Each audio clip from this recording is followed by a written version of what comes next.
நம்ம பார்க்க போறது வந்து வரலட்சுமி நோன்பு மேம். வரலட்சுமி விரதம் அப்படிங்கிறது எல்லாரும் பண்ணுவாங்களா அப்படின்னா இல்ல, ரொம்ப ரேர் தான் வரலட்சுமி நோன்பு பண்றவங்க. இருந்தாலும் வரலட்சுமி நோம்போட சிறப்புகள் என்ன, எல்லாரும் பண்ற மாதிரி ஒரு விஷயத்த இன்னைக்கு நீங்க இது வந்து முக்கால்வாசி வந்து பார்த்தீங்கன்னா ஆந்திரா, கர்நாடகா, தமிழ்நாட்டில் ஆந்திரா கர்நாடகாவில் தான் ஜாஸ்தி பண்ணுவாங்க. இதனுடைய ஸ்டோரி என்ன, புராண கதை என்ன அப்படின்னு பார்த்தீங்கன்னா, சாருமதி அப்படின்னு ஒரு லேடி ஒரு கிராமத்தில் வாழ்ந்தாங்க. முக்கியமாக பண்ண வேண்டியது 3 விஷயம். கலசம். இந்த கலசம் நிறைய செலிபிரிட்டிஸ் மேம் பண்றாங்க மேம். நம்ம யூடியூப்லயும் சரி இன்ஸ்டாலாம் பார்க்கும்போது நிறைய சினி செலிபிரிட்டிஸ் வந்து வரலட்சுமி நோன்பு பண்றதை பார்க்க முடியுது. என்னதான் இருந்தாலும் ஒரு செல்வம் வருது நமக்கு வந்து வீடு. அதாவது எனக்கு ஆன்மீக பரிகார நேயர்கள் அனைவருக்கும் அன்பான வணக்கங்கள். இன்னைக்கு நம்ம யாரை சந்திக்க வந்திருக்கோம் அப்படின்னு பார்த்தீங்கன்னா, அஸ்ட்ராலஜர் பாரதி ஸ்ரீதர் மேடம் தான் சந்திக்க வந்திருக்கோம். வணக்கம் மேம். வணக்கம் ஸ்ரீவித்யா. ரொம்ப ரொம்ப சூப்பரான பதிவுகளாக கொடுத்துட்டு வரீங்க மேம். இந்த ஆடி மாதம் முடிஞ்சு நம்ம அடுத்தது ஆவணி துவங்கி ஒரு அடுத்த ஆவணி மாதமும் ஒரு நல்ல நல்ல பதிவுகளாக பார்க்க போகிறோம். அதில் முதல் துவக்கமாக நம்ம பார்க்க போகிறது வந்து வரலட்சுமி நோன்பு மேம். வரலட்சுமி விரதம் அப்படிங்கிறது எல்லாரும் பண்ணுவாங்களா அப்படின்னா இல்ல, ரொம்ப ரேர் தான் வரலட்சுமி நோன்பு பண்றவங்க. இருந்தாலும் வரலட்சுமி நோம்போட சிறப்புகள் என்ன, எல்லாரும் பண்ற மாதிரி ஒரு விஷயத்த இன்னைக்கு நீங்க சொல்லுங்க மேம். அதாவது இன்னைக்கு எனக்கு தெரிஞ்சு வரலட்சுமி விரதம், வரலட்சுமி பூஜை, வரலட்சுமி நோன்பு இது எல்லாமே ஒரு ஃபேஷன் ஆயிடுச்சு. அதாவது என் வீட்லேயும் வரலட்சுமி நோன்பு வச்சுருக்கேன் அப்படின்னு சொல்லிட்டு, which is not good. It's not a healthy habit நான் நினைப்பேன். ஏன்னா இது வந்து பெரியவங்க வீட்டில் காலங்காலமாக ஒரு பூஜை பண்ணி ஒரு பாட்டியோ இல்லை ஒரு மாமியாரோ இல்லை ஒரு அம்மாவோ அவங்க எடுத்து கொடுக்கணும் அந்த பூஜைகள்லாம். வரலட்சுமி நோன்பு எனக்கு கிடையாது, அதனால் நான் என் வீட்டில் நான் பண்ணுறது கிடையாது. சரி, எல்லோரும் பண்ணுறாங்க நானும் பண்ணுறேன்னு நான் பண்ண மாட்டேன். ஏன்னா இது வந்து முக்கால்வாசி வந்து பார்த்திங்கன்னா ஆந்திரா, கர்நாடகா, தமிழ்நாட்டில் ஆந்திரா கர்நாடகாவில் தான் ஜாஸ்தி பண்ணுவாங்க.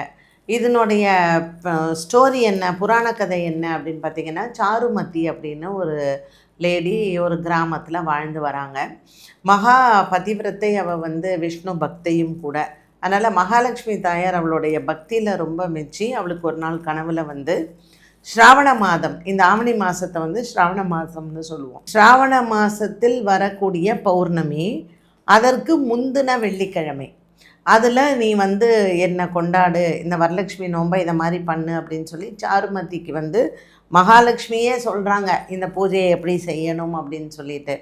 ஸோ இதை வந்து அவங்க என்ன பண்ணுறாங்கன்னா, அக்கம் பக்கத்தில் இருக்கிறவங்கள்ட்ட வீட்டை சுத்தம் பண்ணி இந்த வெள்ளிக்கிழமை எப்படி பூஜை பண்ணுங்கன்னு சாருமதியும் மற்றவங்களுக்கு சொல்லி கொடுக்குறாங்க. ஸோ இதுதான் வரலட்சுமி நோன்பு, வரலட்சுமி விரதம், வரலட்சுமி பூஜை, எப்படி வேணாலும் சொல்லலாம். இது பிறந்த கதை. இந்த கதையை இந்த வரலட்சுமி நோன்பு அன்றைக்கி கண்டிப்பாக படிப்பாங்க, இந்த சாருமதி கதையை கண்டிப்பாக படிப்பாங்க. ஸோ இன்றைய நாளில் முக்கியமாக பண்ண வேண்டியது 3 விஷயம். கலசம். இந்த கலசம் வீட்டில் பெரியவர்கள் அவங்க எடுத்து கொடுத்து தான் இந்த விரதத்தை ஆரம்பிக்க வேண்டும். வருடா வருடம் கண்டிப்பாக செய்யணும், விடக்கூடாது. ஒரு பெண் திருமணமாகி போகிறான்னா மாமியார் வீட்டில் வரலட்சுமி நோன்பு பண்ணுவாங்கன்னா இவங்க அந்த முகம் வாங்கி கொடுக்கணும், சீதனமாக பொண்ணுக்கு வாங்கி கொடுக்கணும். ஸோ கலசம் வைக்கிறது ரொம்ப முக்கியம். 2வது நோன்பு சரடு, அதை தோரன் அப்படின்னு சொல்லுவாங்க. 9 முடிச்சுகள் அதில் வந்து போடணும். இந்த 9 முடிச்சுகள் என்னென்னா, நவநாயகிகளினுடைய அனுகிரகமும் நவகிரகங்களினுடைய அனுகிரகமும் அந்த பெண்ணுக்கு கிடைக்கணும் அப்படிங்கிறது தான் 9 முடிச்சு போடுவாங்க. இந்த நோன்பு சரடு வலது கையில் கட்டணும், இதுவும் அதனுடைய விதி. 2வது வந்து அந்த கலச ஸ்தாபனம் கண்டிப்பாக பண்ணணும் பூஜைக்கு. நெய்வேத்தியங்கள், இது 3மே இந்த வரலட்சுமி நோம்பில் ரொம்ப முக்கியமான ஒன்று. இது வீட்டில் எல்லோரும் உங்களுக்கு முறையாக சொல்லி கொடுத்தவங்க இருப்பாங்க. இப்போ புதுசாக நான் பண்ண போகிறேன் அப்படிங்கிறவங்க வந்து எனக்கு தெரிஞ்சு உங்கள் வீட்டில் யாராவது பெரியவங்க இருந்தாங்கன்னா இந்த கலசத்தை அவங்கள வச்சு பூஜையை ஆரம்பித்து கொடுக்க சொல்லுங்கள். இல்லையா வெறும் மகாலட்சுமி பூஜை பண்ணுங்கள். Okay ma'am. இப்போ இந்த வரலட்சுமி நோன்பு அன்னைக்கு இந்த தாயாருக்கு வந்து இந்த மாதிரியான பூக்கள் எல்லாம் வாங்கி அர்ச்சனை பண்ணலாம் அப்படின்னா குறிப்பிட்டு சொல்லக்கூடிய பூக்கள் என்ன, எத்தனை வரிசையில் நம்ம பண்ணணும்? இது வந்து வியாழக்கிழமை சாயந்தரமே நம்ம அம்பாளை வீட்டுக்குள்ளே அழைச்சிடுறோம் இல்லையா. வியாழக்கிழமை சாயங்காலம் நீங்கள் அலங்காரம் பண்ணி அம்பாளை கூட்டிகிட்டு வந்து உட்காத்தி வச்சிடணும். ஸோ வியாழக்கிழமை சாயங்காலமும் நீங்கள் வந்து அர்ச்சனை பண்ணணும், வெள்ளிக்கிழமை காத்தாலையும் அர்ச்சனை பண்ணணும். முக்கியமாக நீங்கள் வந்து வாசனை மலர்களை கண்டிப்பாக வாங்கணும். இதில் சிகப்பு நிறத்தில் இருக்கக்கூடிய விருட்சம், விருட்சி பூன்னு சொல்லுவாங்க, அது கண்டிப்பாக ரொம்ப விசேஷம். 2வது வந்து அம்பாளுக்கு ரொம்ப பிடிச்சது மனோரஞ்சிதம், செண்பகம், தாமரை, குட்டியாக இருக்கக்கூடிய வில்வம். இந்த 5ம் கண்டிப்பாக நீங்கள் பண்ணணும். சம்பங்கி, பிச்சிப்பூ, மல்லிப்பூ இதெல்லாம் 2ஆம் பட்சம். Okay ma'am. இப்போ வியாழக்கிழமை அம்பாளை வீட்டுக்கு அழைக்கணும் அப்படின்னு நீங்கள் சொன்னீங்க இல்லையா? அன்றைய தினம் அந்த அழைக்கும் முறையையும் அன்னைக்கு செய்ய வேண்டிய நெய்வேத்தியமும் என்ன மேம்? சாயங்காலம் ஒரு 8லேருந்து 9 வியாழக்கிழமை குருஹோரை. அதனால் நீங்கள் சாயந்தரம் 6 மணிக்கே உங்கள் வீட்டில் எங்கே அம்பாளை வைக்க போகிறீங்களோ, அந்த அம்பாள் வந்து கலச ஸ்தாபனம்னு சொல்கிறது, அந்த கலசத்தை எங்கே நீங்கள் வைக்க போகிறீங்களோ அந்த இடத்த சுத்தம் பண்ணி மாக்கோலம் போட்டு வாழைப்பந்தல், அதாவது வாழை மரத்தை கட்டி பந்தல் இட்டு அம்பாளுக்கு வந்து நல்லா அழகாக ஜோடிச்சு நகைகள் எல்லாம் போட்டு வாசல்லேருந்து நம்ம அந்த அம்பாளை ஒரு மனையில் வச்சு அழகாக தூக்கின்னு வரணும். தூக்கின்னு வரும்போது டான்ஸ் ஆடிக்கிட்டே பாட்டு பாடிக்கிட்டே நீங்கள் தூக்கிட்டு வரலாம். அப்போ தான் லக்ஷ்மி பாரம்மா பாடுவாங்க. மாயின்டிக்கு லக்ஷ்மி பாரம்மான்னு தெலுங்கில் பாடுவாங்க, கன்னடத்தில் பாடுவாங்க, தமிழில் பாடுவாங்க. அதனால் அந்த பாட்டு ரொம்ப ரொம்ப ஃபேமஸ். எல்லாருக்குமே அந்த பாட்டு தெரிஞ்சிருக்கும்னு நான் நினைக்கிறேன். அந்த பாட்டு பாடிட்டு வந்து மகாலட்சுமியை ஒரு இடத்துல அந்த இடத்துல உங்கள் வீட்டில் உட்காத்தி வச்சு அவளுக்கு வந்து நெய்வேத்தியங்கள் அர்ச்சனை எல்லாம் பண்ணிவிட்டு அன்றைக்கி நெய்வேத்தியங்கள் வந்து வெண்பொங்கல் செய்வாங்க. ஸோ வெண்பொங்கல் நெய்வேத்தியம் அப்படிங்கிறது மஸ்ட்டு. எனக்கு தெரிஞ்சு நிறைய வேலைகள் இருக்கும். இந்த வரலட்சுமி நோன்பு வந்தாலே வீட்டு வேலை ஏகப்பட்டது இருக்கும். அதனால் பொங்கல்ங்கிறது நம்ம இன்றைக்கெல்லாம் ஸ்டைலாக சொல்கிறோம் இல்லையா, 1 pot மீல். அப்போ அந்த காலத்தில் அது ரொம்ப ஈஸியாக இருந்திருக்கும். அரிசி பருப்பு எல்லாத்தையும் ஒன்றா போட்டு கிண்டுறது, வீட்டு வேலையும் பார்த்துட்டு சமைக்கணும். அதனால் பொங்கல் வந்து நெய்வேத்தியத்துக்கு வச்சாங்க. Super ma'am. இப்போ மறுநாள் வெள்ளிக்கிழமை வந்து நம்ம நோன்பு பண்ண போகிறோம் இல்லையா? நோன்பு அன்னைக்கு மகாலட்சுமிக்கு செய்ய வேண்டிய அந்த நெய்வேத்தியங்கள் என்ன? பச்சரிசி இட்லி பண்ணுவாங்க. காலையில் 3 மணிக்கு எந்திரிப்பாங்க லேடிஸ், எனக்கெல்லாம் தெரிஞ்சு. மத்தியானம் ஆயிடும் மேம் முடியறதுக்கு. ஆமாம், நல்ல வேலை எங்கள் வீட்டில் இதெல்லாம் இல்லை. ஆமாம், நான் இதை ஸ்ரத்தையாக பண்ணுறவங்களையெல்லாம் பார்த்துருக்கேன். ஐயோ, ஆனால் ஆசையாக இருக்கும் மேம் அவங்க பண்ணும்போது. ஆமாம், நம்ம பார்க்கறதுக்கு அவங்க வேலை தான், இல்லைன்னு சொல்ல முடியல. இல்லை, நான் ரொம்ப ஐ பிட்டி தோஸ் லேடிஸ், பாவம். ஏன்னா காலைல 3 மணிக்கு எழுந்திருந்து ஒன்றும் சாப்பிடாம தானே செய்கிறாங்க. அந்த பச்சரிசியை எனக்கு தெரிஞ்சு கொழக்கட்டைக்கு மாவு, அதுக்கப்புறம் அதிர்சத்துக்கு, அதுக்கப்புறம் நீங்கள் வந்து இட்லிக்கு ஏதாவது ஒரு கலந்த சாதம் பண்ணுவாங்க. எனக்கு தெரிஞ்ச லெமன் ரைஸு, புளியோதரை, இது மாதிரி கலந்த சாதம் பண்ணுவாங்க. ஆனால் கிட்டத்தட்ட அப்புறம் பாயசம் பண்ணுவாங்க.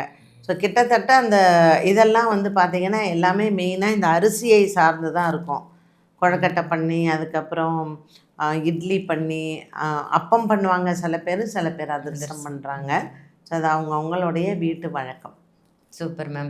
அன்னைக்கு பூஜையெல்லாம் நிறைவு பண்ணதுக்கு அப்புறம் ஈவினிங்கும் நம்ம தீபம் ஏற்றி. ஆமாம், கண்டிப்பாக வந்து ஒரு 4-5 சுமங்கலி பெண்களை உங்கள் வீட்டுக்கு கூப்பிட்டு அவங்கெல்லாம் அன்றைக்கி மகாலட்சுமியாக பாவிச்சு காலில் நல்லா மஞ்சள் பூசி நலங்கிட்டு அவங்கக்கிட்ட அக்ஷதை கொடுத்து நீங்கள் வந்து ஆசீர்வாதம் வாங்கி உங்களால் முடிஞ்ச தாம்பூலத்தையும் கொடுத்து அதுக்கப்புறம் நீங்கள் நைட்டு ஆரத்தி எடுத்து யதாஸ்தானம் பண்ணிடலாம். Super ma'am. என்னதான் வேலை அப்படின்னு இருந்தாலுமே நம்ம தாயாருக்கு ஒரு விஷயம் செய்கிறோம் அப்படிங்கும்போது ஒரு மன சந்தோஷம், ஒரு மன திருப்தி இருக்கும். அது வேலைக்கு போகிறவங்களுக்கு உண்மையிலேயே கஷ்டம்தான். ஸோ லீவ் போட்டுட்டு தான் நிறைய பேர் இந்த வரலட்சுமி நோம்பெல்லாம் வந்து பண்ணுறாங்க. எனக்கு தெரிஞ்சு என்னையும் நான் நிறைய பேர் வீட்டில் கூப்பிடுவாங்க. என்னால் எல்லார் வீட்டுக்கெல்லாம் போக முடியாது. பட் போகிற வீட்டில் நான் பார்ப்பேன், நல்லா நம்ம போய் சாப்பிட்றது தான் வேலை. அந்த மகாலட்சுமி அலங்காரத்தை பார்த்துட்டு எப்படி தான் இத்தனை டிஷ்ஷஸ் செய்கிறாங்களோ அப்படின்னு நான் நினச்சிப்பேன். எங்களுக்கு அது இல்லை அப்படிங்கிறதுனால நான் அதை பார்க்கும்போது எனக்கு ஐயோப்பா நீங்கள் எப்படின்னா சலிச்சுப்பாங்க. ஐயோ என்ன மேடம் காத்தால ஏந்துக்கிறோம் நாங்கள் பண்ணுறோம் அப்படின்ட்டுன்னு. பட் விடாமல் பண்ணுறாங்க பார்த்தீங்களா. நான் எனக்கு தெரிஞ்சு 70 வயசுக்காரங்களையும் நான் பார்த்துருக்கேன், 20 வயசுக்காரங்களையும் நான் பார்த்துருக்கேன். அந்த வீட்டில் வரலட்சுமி நோம்புனா கல்யாணம் ஆகாத பொண்ணுங்க கூட அழகாக ட்ரெஸ் பண்ணிட்டு வீட்டுக்கு வரவங்களுக்கு வெத்தலை பாக்கு கொடுத்துட்டு ஒரு நல்ல ஒரு வீட்டுக்கு நம்ம சாதாரணமாக ஒரு கெஸ்ட் வந்தாலே அந்த துள்ளல் துள்ளுவோம். மகாலட்சுமியே நம்ம வீட்டுக்கு வரான்னா கேட்கணுமா? ஸோ நான் பார்த்த வரைக்குமே அப்படி ஒரு வைப்ரண்ட்டாக நல்ல பட்டுப்புடவை கட்டி நல்ல நகைங்க போட்டு சூப்பராக ட்ரெஸ் பண்ணிட்டு எல்லோரும் இந்த வரலட்சுமி நோம்பு கொண்டாடுறத பார்த்தா அவ்வளோ சந்தோஷமாக இருக்கும். நான் வரலட்சுமி நோம்பு பர்சனலாக எங்களுக்கு கிடையாது, அதனால் நான் பண்ணுறதில்ல. பட் இருந்தாலும் நான் ஆசைக்காக ஆஃபீஸில் வந்து நீங்கள் பண்ணுவீங்க மேம். ஸ்ரீதேவி பார்த்துருக்கேன். பார்த்துருக்கேன். நிறைய செலிப்ரிட்டிஸ் மேம் பண்ணுறாங்க மேம். நம்ம யூடியூப்லயும் சரி இன்ஸ்டாலாம் பார்க்கும்போது நிறைய சினி செலிபிரிட்டிஸ் வந்து வரலட்சுமி நோன்பு பண்றதை பார்க்க முடியுது. என்னதான் இருந்தாலும் ஒரு செல்வம் வருது நமக்கு வந்து வீடு. அதாவது எனக்கு தெரிஞ்சுமா இந்த வரலட்சுமி நோன்பு வந்து நான் ஒரு 50 வருஷத்துக்கு முன்னாடியெல்லாம் பார்க்கறச்சே செலிப்ரிட்டிஸ் எல்லாம் பண்ணி எனக்கு தெரியல. ஆமா ஆமா. இன்னைக்கு வீடியோவில் ப்ராபப்ளி யூடியூப் வியூஸுக்காக எல்லாருமே பண்ணலாம். இது உண்மையை சொல்லணும்னா நிறைய ஸ்மார்ட் ஆளுக்கு உண்டு. அது கன்னடம், தெலுங்கு, தமிழ் இவா தான் கொண்டாடினா மகாராஷ்டிரியன்ஸில் ஒரு சிலர் வந்து இதை லக்ஷ்மி பூஜை வந்து அவங்க பண்ணுற வழக்கம் உண்டு. இப்போ எங்கள் ஐயங்காஸ்க்கு எல்லாமே கிடையாது. எனக்கு தெரிஞ்சு இது ஸ்மார்ட்டாக தான் நிறையா வந்து வரலட்சுமி நோன்பு பண்ணுற வழக்கம். பட் இன்றைக்கி எல்லாருமே கடையில் வந்து பார்த்தீங்கன்னா அதை வந்து ஒரு வியாபார பொருளாக மகாலட்சுமி கிடைக்கிறாங்க. அதை வாங்கி வச்சுட்டு இவங்களும் பூஜை புனஸ்காரம் அப்படின்னு சொல்லிட்டு பண்ணுறாங்க. லாஸ்ட் இயர் நான் வந்து ஒரு விஐபி வீட்டுக்கு போயிருந்தேன். இந்த வரலட்சுமி இதுக்கு கூப்பிட்டுருந்தாங்கன்னு சொல்லிட்டு போயிருந்தேன். எனக்கு என்ன அங்கே ஒரு விஷயம் மனசில் ஒரு நெருடலாக இருந்ததுன்னா, அந்த வீட்டில் வந்து அந்த பூஜைக்கான பக்தியை என்னால் பார்க்க முடியல. அந்த பணத்தோட பகட்டை நான் பார்த்தேன். நீ என்ன டைப் ஆஃப் gift கொடுக்குற, என்ன டைப் ஆஃப் ஃபுட்டு வந்து கொடுக்குற, டின்னர் கொடுக்குறோம், லஞ்சு, எனக்கு அதெல்லாம் பார்க்கும்போது கொஞ்சம் மனசு கஷ்டமாக இருந்தது. ஒரு பகட்டான கடவுளோடைய ஒரு விஷயத்தை இவ்வளோ பகட்டு தேவையா அப்படின்ட்டுன்னு தெரில. கடவுள் அவங்களுக்கும் நிறைய பணத்தை கொடுத்துருக்காங்க, நல்லா நடக்குது. உண்மைதான் மேம். அவங்க எனக்கு தெரிஞ்ச பண்றவங்களும் ஒரு பக்கம் இருக்காங்க, இந்த மாதிரி பண்றவங்களும் ஒரு பக்கம் இருக்காங்க. இருக்காங்க. அவங்க அவ்வளோ செலவு பண்ணதுக்கு ஏதாவது 2 ஏழை குடும்பத்துக்கு அந்த காசை கொடுக்கலாம், ஹெல்ப் பண்ணியிருக்கலாம். நான் வந்து அதை ப்ரிஃபர் பண்ணியிருப்பேன். Super ma'am. ரொம்ப அருமையாக இன்னைக்கு வரலட்சுமி நோம்பை பற்றி அற்புதமான விஷயங்கள் இன்னைக்கு ஷேர் பண்ணீங்க மேம். நன்றி. நன்றிம்மா.